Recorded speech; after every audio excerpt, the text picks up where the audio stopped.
When Dynasty Warriors 9 released on Xbox One, PS4, and PC back in 2018, it sought to introduce new open-world concepts to the series. It was met with a mixed reception, with its expansive world causing some performance issues on those systems. Naturally, when it was announced the spin-off Dynasty Warriors 9 Empires was coming to Switch, I was curious to see what steps would be taken to get that demanding world up and running on handheld architecture. Like the rest of the Empires series of Dynasty Warriors spin-offs, Dynasty Warriors 9 Empires places a strong focus on strategy over straightforward hack-and-slash combat. After choosing or creating your own leader, you'll take actions each month as you work toward uniting the entire map under your rule. While this will ultimately come down to large battles to claim territory, most months will be spent developing your economy, training and positioning your military, seeking diplomatic talks with other leaders, or simply touring your land and building relationships with your officers. It's a pretty satisfying loop once you come to understand the flow, and can be approached in a myriad of ways. Every few months, you'll be asked to make a general plan for what you'd like to accomplish over the next set of months.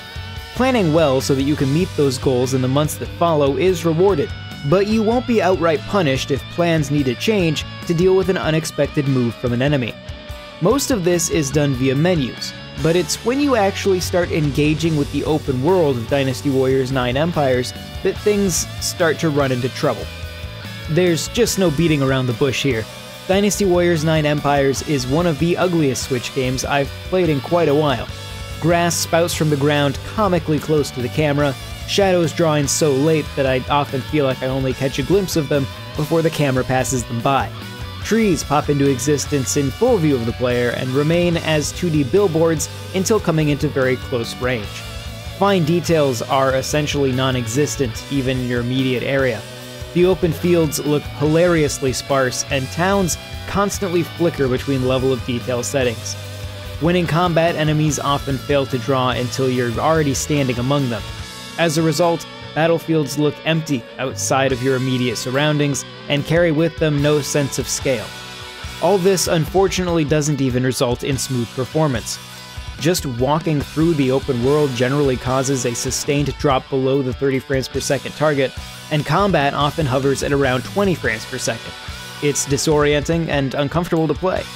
There are occasional moments where the target frame rate is achieved, but it tends to be when absolutely no trees, enemies, towns, animals, or any complex geometry of any sort is on screen. For comparison's sake, Hyrule Warriors Age of Calamity also ran into performance issues, but these were temporary drops caused by a busy scene, whereas Dynasty Warriors 9 Empires just runs at 20 to 25 frames per second 90% of the time. Now, beneath all of that, I do like the gameplay that it's attempting to present. Battles are all about controlling key positions that can create siege weapons to eventually break into enemy castles. Unlike traditional Warriors games, it feels like there is legitimate value to which position you focus on taking. You also can't really lone wolf these battles. Your other officers and their armies are key to managing the huge number of events taking place on the field at any time. Positioning your army in the months leading up to a planned attack and watching everything fall into place is extremely satisfying. It's just that final step of actually fighting the battle that sends it all crashing down.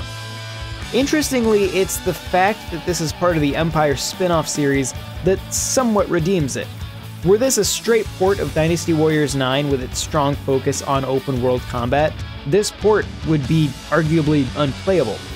However, given that more than half of the time you'll spend in Dynasty Warriors 9 Empires is in menus, the performance issues aren't quite as forefront as they would be otherwise. These strategic elements are engrossing and, quite honestly, a perfect fit for handheld play. Even wandering your territory to build relationships can be done entirely in menus, removing the need to engage with the open world really at all. Unfortunately, you will still need to take part in battles, which should not be a downside in a Warriors game, but here it is. If you can laser focus on the strategy elements and maybe favor diplomacy over direct conflict, there is a playable, though still rough, experience here. But if you're just looking for satisfying Warriors combat, there are plenty of better options already on Switch. This video was made possible by our generous supporters on Patreon. Did you know that Nintendo World Report is funded directly by fans like you? When you support Nintendo World Report on Patreon, you get immediate access to multiple exclusive podcasts every month, exclusive Discord channels, an early look at select content, and more, all for as little as $1 a month. Check out patreon.com/NWR for all the details.